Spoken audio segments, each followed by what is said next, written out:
नमस्कार, मैं प्रगति अग्रवाल स्वागत करती हूँ आपका राष्ट्र जगत विजन में। बांग्लादेश में हुए हिंदुओं के ऊपर नरसंहार को लेकर उप मुख्यमंत्री विजय शर्मा का बड़ा बयान सामने आया है। उन्होंने कहा कि एक पक्ष कटता रहे मरता रहे, किसी को कोई फर्क नहीं पड़ता। साथ ही उन्होंने इसे अंतर्राष्ट्रीय स्तर पर ले जाने की बात भी कही। बांग्लादेश में चिन्मय प्रभु और अन्य लोगों को इस तरीके से जेल में डाला जा रहा है, मारा जा रहा है, चाहे वो पाकिस्तान बना हुआ हो भारत से टूट करके, चाहे वो बांग्लादेश बना हुआ हो। हिंदुओं की संख्या अनवरत कम हुई है। ये आंकड़े कहते हैं, ये परिस्थितियां कहती हैं, ये सब कुछ कहते हैं। फिर भी हमारे देश के कुछ लोगों को जो स्वयं को अनावश्यक सेक्युलर कहते हैं, उनको ये बात समझ नहीं आती है। एक पक्ष मरता रहे कटता रहे तो सब कुछ ठीक है, अगर वह पक्ष अपनी बात कह दे तो गलत हो जाता है।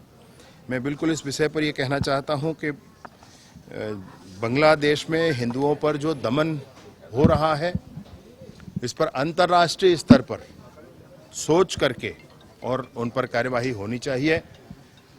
हमारे देश में हिंदुओं के लिए सदैव स्थान रहा है और रहेगा, और उस नाते जो भी परिस्थितियां बनती, भारत की सरकार तो अनवरत उस पर विदेश मंत्रालय ने भी अपनी प्रतिक्रिया व्यक्त की है और भारत की सरकार की चिंता अनवरत है भी।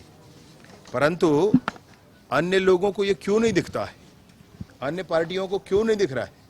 क्यों कांग्रेस के प्रदेश राष्ट्रीय अध्यक्ष ने एक शब्द नहीं कहा कि भाई हिंदुओं को वहां मारा जा रहा है?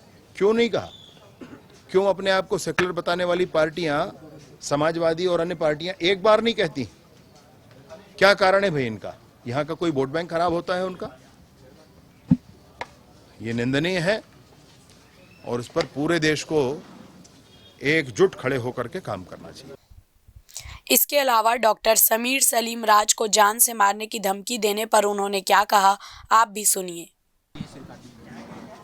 सलीम राज जी को जो धमकी मिली है वो दुर्भाग्यपूर्ण है।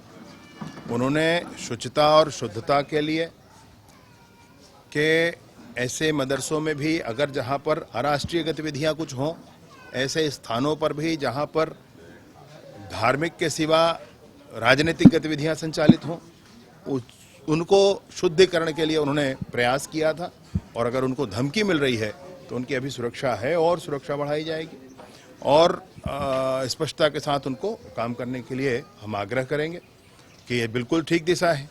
इन दिशाओं में ही काम करना होगा और चीजों को ठीक करना हो। फिलहाल इस खबर पे इतना ही। अपडेटेड रहने के लिए देखते रहिए राष्ट्रीय जगत विजन न्यूज। चैनल को लाइक करें, सब्सक्राइब करें, शेयर करें। नोटिफिकेशन के लिए बेल आइकन दबाना ना भूलें। नमस्कार।